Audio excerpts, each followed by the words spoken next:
Good morning बच्चों।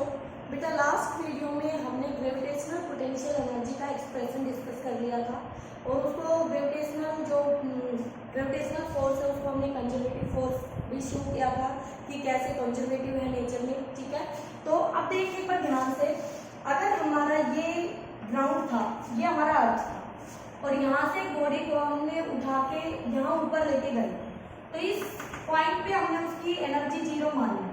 आपने देखा होगा नोट्स में मैंने बताया कि जब H पोटेंशियल एनर्जी आपकी आएगी mgh, ठीक है, तो आपने देखा होगा जब हमने H 0 किया था हमारी एनर्जी 0 हो गई। तो ये हम मानेंगे इसकी इनिशियल एनर्जी, और H हाइट ऊपर जब हम लेके गए उसको ऊपर उठा के, तो यहाँ पर उस बॉडी ने जो एनर्जी अटेन की थी फाइनल, वो उसकी mgh आई थी। क्या आई थी? mgh आई थी। यानी कि जो हमारा वर्क डन आया था by the external force या applied force कह लीजिए, by applied force वो हमारा क्या आया था? चेंज इन एनर्जी, यानी डेल्टा यू के इक्वल आया था। और डेल्टा यू के equal you final minus you initial. बोलो बेटा, ये लिखेंगे आप, ठीक है। तो यहाँ से यू फाइनल आपका mgh था और यू इनिशियल आपने 0 मान रखा था, तो इसलिए आपका वर्क डन सीधा mgh के इक्वल हो गया था। ओके, बहुत इंपॉर्टेंट कॉन्सेप्ट मैं डिस्कस कर रही हूँ, इसलिए आप ध्यान से देखें। बेटा यू, ये जो mgh अटेन की है, हम ये बोल देते हैं कि जो पोटेंशियल एनर्जी है वो एक बॉडी की है या एक सिस्टम की। अदरवाइज आप यहाँ पर ज्यादा अच्छा ये होगा कहना कि जो पोटेंशियल एनर्जी है वो हमेशा एक सिस्टम की होगी। ठीक है बेटा, एक अकेली बॉडी की पोटेंशियल एनर्जी कभी नहीं होती है। यहाँ पर ये जो एनर्जी आप देख रहे हैं, तो ये बॉडी का मास है, तो दूसरा जो सिस्टम है उसकी वजह से ये है, यानी अर्थ। तो ये उस बॉडी और अर्थ के बीच की पोटेंशियल एनर्जी कहलाएगी। ध्यान दें इस बात पर बेटा कि जो पोटेंशियल एनर्जी होती है, यानी आप यहाँ से अच्छे से समझेंगे कि एक बॉडी को, ये आपका ग्राउंड है और यहाँ एनर्जी आपकी 0 है, ठीक है। तो आप उसको मान लीजिए एक बॉडी का मास जो भी है हम 1 किलोग्राम ले लेते हैं या 2 किलोग्राम ले लो, और हम उसको 1 मीटर ऊपर उठा के ले गए यहाँ पर, तो हमारी u जो है वो कितनी आई? mgh करेंगे हम, तो m की वैल्यू 2 हो गई, g की वैल्यू 10 हो गई और h की वैल्यू 1 हो गई। तो आई थिंक 20 जूल आ गया आपका। कितना आ गया? 20। भाई m 2 g 10 और h 1 मीटर, तो 20 जूल आ गया। फिर आपने क्या किया? अब उसको 2 मीटर ऊपर उठा लिया, ये 2 मीटर ले लिया हमने, यहाँ से लेके यहाँ तक 2 मीटर। तो यहाँ उस बॉडी की एनर्जी कितनी हो गई बेटा? यहाँ हो गई अब 2 इंटू में 10 यानी 40 जूल। बोलो बेटा, कितनी हो गई? 40 जूल। तो ये कहता है कि पहली बात तो ये है कि पोटेंशियल एनर्जी किसी अकेली बॉडी की नहीं होती है, उसमें एक दूसरी बॉडी भी इन्वॉल्व होती है। तो यहाँ पर वो दूसरी बॉडी इन्वॉल्व कौन है?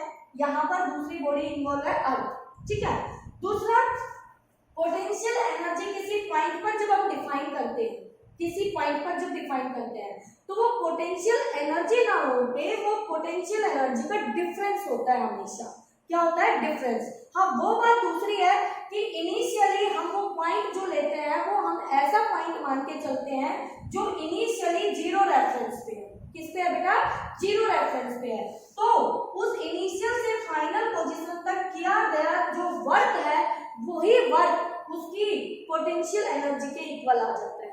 जबकि अगर आप यहाँ से यहाँ तक की बात करते हैं, तो आप सीधा सीधा क्या करेंगे? भाई यहाँ से बॉडी को उठा के यहाँ तक ले गए, 2 तरीके हैं।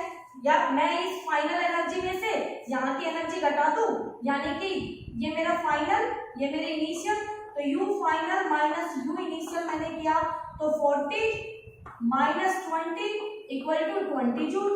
पहला तरीका। दूसरा तरीका, मैं यहाँ से एक बॉडी जिसका मास 2 किलोग्राम है और उसको 1 मीटर, इसके रिस्पेक्ट में कितनी ऊपर जा रही हूँ? 1 मीटर ऊपर जा रही हूँ, तो m हो गया आपका 2, हाइट हो गई 1, g हो गया 10, तो यहाँ से भी तो 20 जूल आया। बोलो बेटा, तो ये कहता है कि जो आपकी पोटेंशियल एनर्जी होती है वो डिफरेंस होता है। एक्चुअल में पोटेंशियल एनर्जी डिफरेंस सिग्निफिकेंट है, अकेली पोटेंशियल एनर्जी नहीं, ठीक है। और इसके अलावा जो इसमें मोर इम्पोर्टेंट टर्म थी वो ये है बेटा कि जो वर्क डन आया था आपके पास, ये ध्यान से देखिए, जो वर्क डन आया था बाय अप्लाइड फोर्स वो पॉजिटिव चेंज इन एनर्जी के इक्वल है।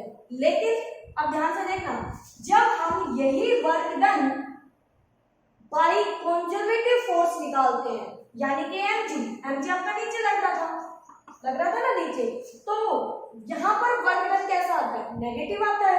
बोलो बेटा, नेगेटिव आएगा ना।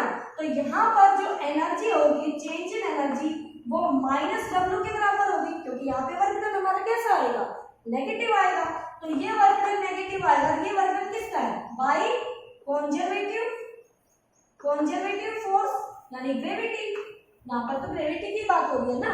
तो जो कंजर्वेटिव फोर्सेज है, आपका ग्रेविटेशनल फोर्स है, आपका इलास्टिक फोर्स है जिसकी आज हम बात करने वाले हैं, इलेक्ट्रोस्टैटिक फोर्स है जिसकी हम +2 में बात करेंगे, ठीक है बेटा। तो ये सभी कैसे हैं? कंजर्वेटिव फोर्स है।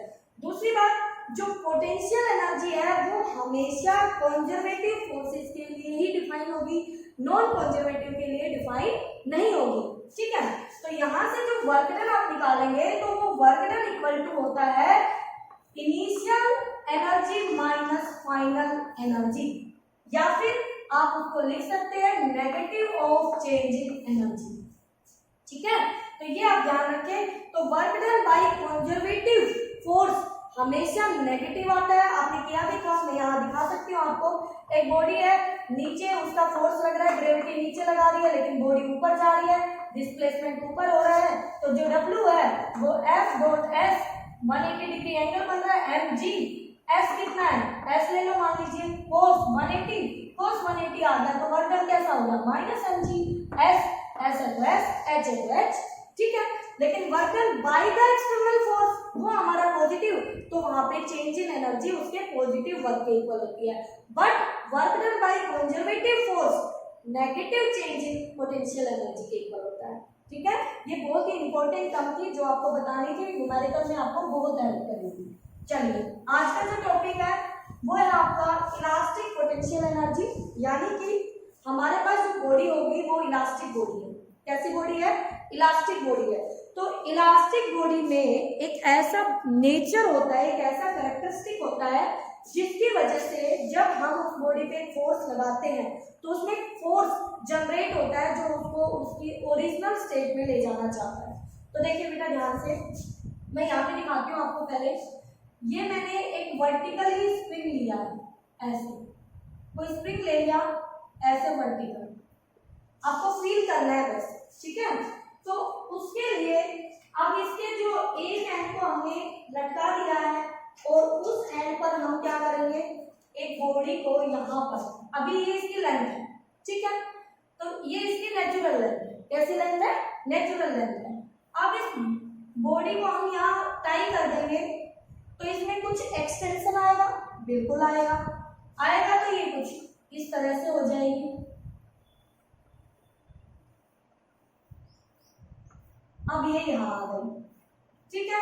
तो यहाँ से लेके यहाँ तक इसमें जो डिस्प्लेसमेंट हुआ वो x हो गया। अब मेरी बात बताना, ये बॉडी यहाँ आके रुक गई, इसका मतलब जो इसका नीचे फोर्स था mg, जिसकी वजह से नीचे जा रही थी, उस फोर्स को किसी ने बैलेंस कर दिया।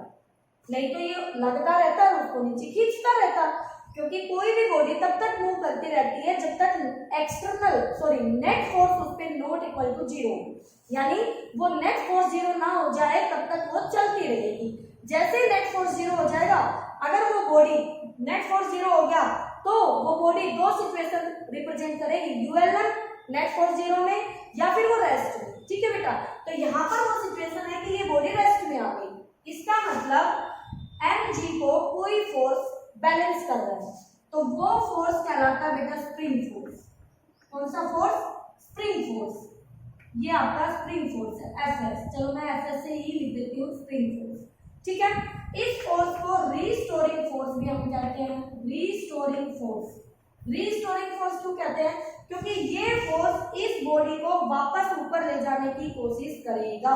जैसे ये ब्लॉक हटा दूंगी तो ये फोर्स अपना रोल प्ले करेगा और इसको ऊपर ले जाएगा अपनी उसी लेंथ पे जिस पे ये पहले था, नेचुरल लेंथ पे। बिल्कुल सही बात है।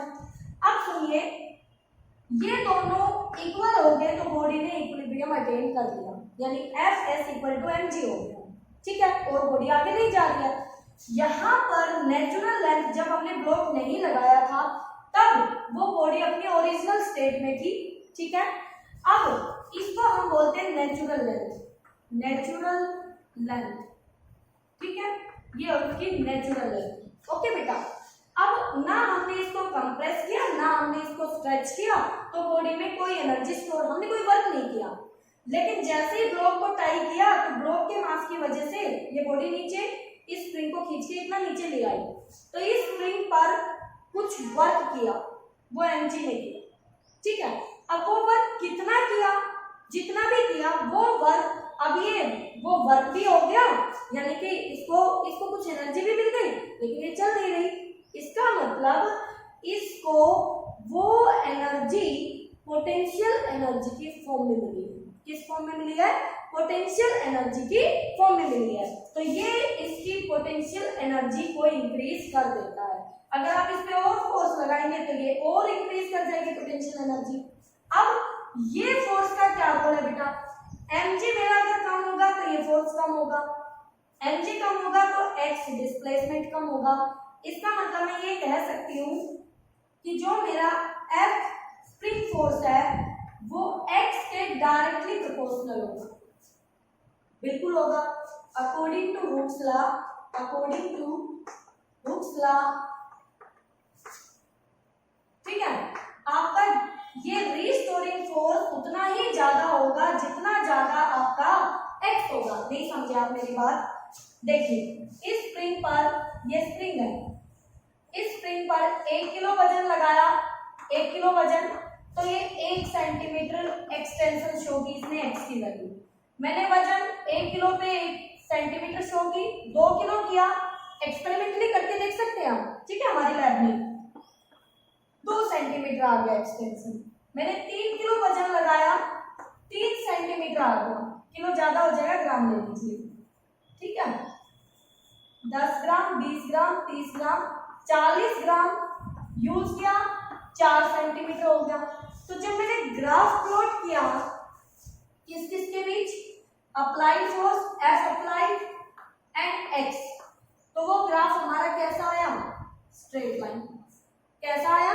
Straight line graph. तो अप्लाइड फोर्स और x के बीच आपका ग्राफ कैसा आया? Straight line graph. और बॉडी हर बार जितना मैं ये वेट लगाती हूँ उसके बाद कुछ दूर जाके और रुक जाती है, यानी इक्विलिब्रियम में आ जाती है, तो आपका रीस्टोरिंग फोर्स इसके बराबर हो जाता है। तो बराबर हो जाता है तो इसका मतलब हमारा रीस्टोरिंग फोर्स डायरेक्टली प्रोपोर्शनल हो जाएगा x, यानी डिस्प्लेसमेंट जो भी है, कंप्रेशन है या एक्सटेंशन है, ठीक है बेटा। ये तो हमने वर्टिकल सिचुएशन ली, हम हॉरिजॉन्टल भी लेंगे ऐसे ही, बोलो बेटा, ठीक है। तो यहाँ से जैसे ही हमने इसको प्रोपोर्शनलिटी को हटाया तो हमारे पास एक इक्वलिटी आई और ये आ गया हमारा स्प्रिंग कांस्टेंट, फोर्स कांस्टेंट। इसको बोलेंगे हम स्प्रिंग कांस्टेंट और फोर्स, रीस्टोरिंग फोर्स कांस्टेंट, ठीक है। रीस्टोरिंग फोर्स कांस्टेंट, इसके बारे में भी बहुत इंपॉर्टेंट बातें हैं बेटा। जो ये K आया है ये आपका नेचर ऑफ मटेरियल पे डिपेंड करेगा कि स्प्रिंग किस नेचर की बनाई गई है। अब आप सोच रहे होंगे कैसे मैडम?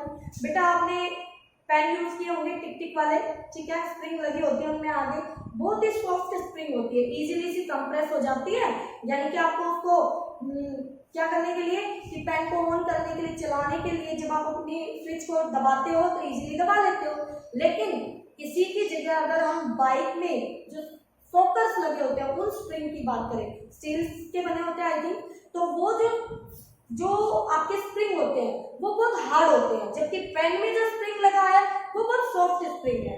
इसका मतलब जो ये स्प्रिंग है हमारा, ये कांस्टेंट है, ये हमारा नेचर ऑफ मटेरियल पे डिपेंड करता है, नेचर ऑफ मटेरियल पर डिपेंड करेगा, ओके। दूसरी बात, नेचर ऑफ मटेरियल पे डिपेंड करेगा तो हम यहाँ पर कह सकते हैं कि सॉफ्ट स्प्रिंग के लिए K की वैल्यू लेस होगी, हार्ड स्प्रिंग के लिए, हार्ड स्प्रिंग को स्टीफर भी बोलते हैं, और स्टीफर स्प्रिंग के लिए के की वैल्यू ज्यादा होगी, हाई होगी, लार्ज होगी? बोलो बच्चों, कर सकते हो। ठीक है, दूसरी बात यहाँ पर मोर इम्पोर्टेंट, जब आप इसको वेक्टर फॉर्म में ऐसे लिखोगे तो यहाँ आएगा एक नेगेटिव साइन। क्यों आएगा? ध्यान से देख लो इधर, डिस्प्लेसमेंट की डायरेक्शन है डाउन, ऐसे डिस्प्लेसमेंट कहाँ हो रहा है? नीचे हो रहा है ऐसे, लेकिन रीस्टोरिंग फोर्स कहाँ लग रहा है? ऊपर की तरफ, यानी x और f ऑलवेज अपोजिट डायरेक्शन में एक्ट करेंगे। तो यहाँ पर क्या आ जाएगा? माइनस साइन आ जाएगा। बोलो बच्चों, बिल्कुल ठीक है। तो यहाँ से कुछ बातें हमने डिस्कस कर ली। ठीक है, स्प्रिंग कांस्टेंट के बारे में बात की। स्प्रिंग कांस्टेंट के बारे में अभी और भी बातें हैं जो डिस्कस करनी है। क्या है वो? आपके पास आया F इक्वल टू माइनस के एक्स। ठीक है, तो यहाँ से k आ जाएगा माइनस एफ बाई एक्स। ये अब अगर एक ग्राफ आप बनाते हैं f और x में, f और x में, तो यहां से जो k है वो इन दोनों का रेशियो है, यानी कि इस ग्राफ का जो स्लोप होगा, स्लोप वो हमें क्या देगा? स्प्रिंग कांस्टेंट, स्प्रिंग कांस्टेंट की वैल्यू देगा। ठीक है, ये आपका टास्क है बेटा, क्योंकि बहुत ग्राफ आपने पढ़े हैं कि ग्राफ कैसा होगा f और x के बीच। ठीक है, f और x के बीच ग्राफ कैसा होगा ये आपको बताना है मुझे। ओके, अब चलिए k की यूनिट क्या होगी? Unit force newton, x distance metre, newton पर मीटर, ये इसकी ऐसा यूनिट हो जाएगी, न्यूटन पर मीटर। ठीक है, तो फोर्स तो आपने निकाल लिया। चलिए अब हम चलते हैं अपनी एनर्जी की तरफ। तो देखिए, हमें डिराइव करना है इलास्टिक पोटेंशियल एनर्जी। तो उसके लिए हम क्या मान के चलेंगे? हमने ये हॉरिजॉन्टल सरफेस पर ये स्प्रिंग ले लिया।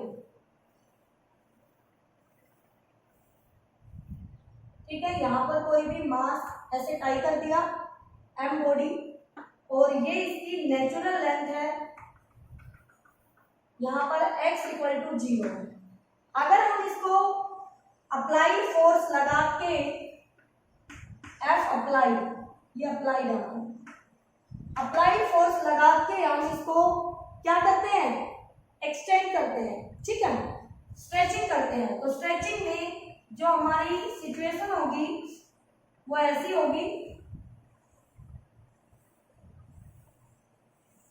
ये हम स्ट्रेचिंग केस, ये हमारे पास है। तो ये आपका F अप्लाई था। ठीक है, और बॉडी में यहां से यहां तक x डिस्प्लेसमेंट हो गया, ये भी आपकी स्ट्रेचिंग। इसी तरह हम कंप्रेसिंग भी कर सकते हैं। मैं दोनों दिखा देती हूँ आपको, फिर आगे चलूंगी। कंप्रेसिंग करेंगे तो सिचुएशन कुछ इस तरह की होगी, ये एम ब्लॉक और ये इसका डिस्प्लेसमेंट। ठीक है, आपका अब अप्लाई फोर्स ऐसे लगा हुआ है, ये डायरेक्शन F अप्लाई। ठीक है, अब सुनिए, जैसे ही F अप्लाई ऐसे लगाएंगे हम, तो इस ब्लॉक पर एक फोर्स, स्प्रिंग फोर्स इसके अपोजिट में जनरेट होगा, बिल्कुल होगा। डिस्प्लेसमेंट की डायरेक्शन ये है, स्प्रिंग फोर्स की डायरेक्शन ये है, अपोजिट हो गई। ठीक है, क्योंकि जैसे फोर्स छोड़ेंगे, इस फोर्स को 0 करेंगे, तो ये फोर्स इसको इधर लेके आएगा, तो जाहिर सी बात है फोर्स की डायरेक्शन ऐसे होगी। अब यहाँ देखिए, अप्लाइड फोर्स ऐसे आपने कंप्रेस कर दिया, ये कंप्रेशन है, कंप्रेशन। तो जैसे ही आप ये फोर्स हटाएंगे तो क्या ये स्प्रिंग इस तरफ आएगी, यानी इसको कोई लेके आएगा इधर। अब डिस्प्लेसमेंट इधर है, तो स्प्रिंग फोर्स हमारा ऐसे। ठीक है, तो डिस्प्लेसमेंट और स्प्रिंग फोर्स ऑलवेज क्या है? अपोजिट है। तो बेटा यहां से स्प्रिंग फोर्स तो हमारा माइनस kx है, बट एट इक्विलिब्रियम पोजीशन जो हमारा F अप्लाई है, F अप्लाई क्या वो हमारा kx होगा, क्योंकि F अप्लाई और x दोनों सेम डायरेक्शन में है, तो नेगेटिव साइन यहाँ पर नहीं आएगा। ठीक है, अब हम निकालेंगे small work done. Small work done in stretching a spring through small displacement. तो स्मॉल वर्क डन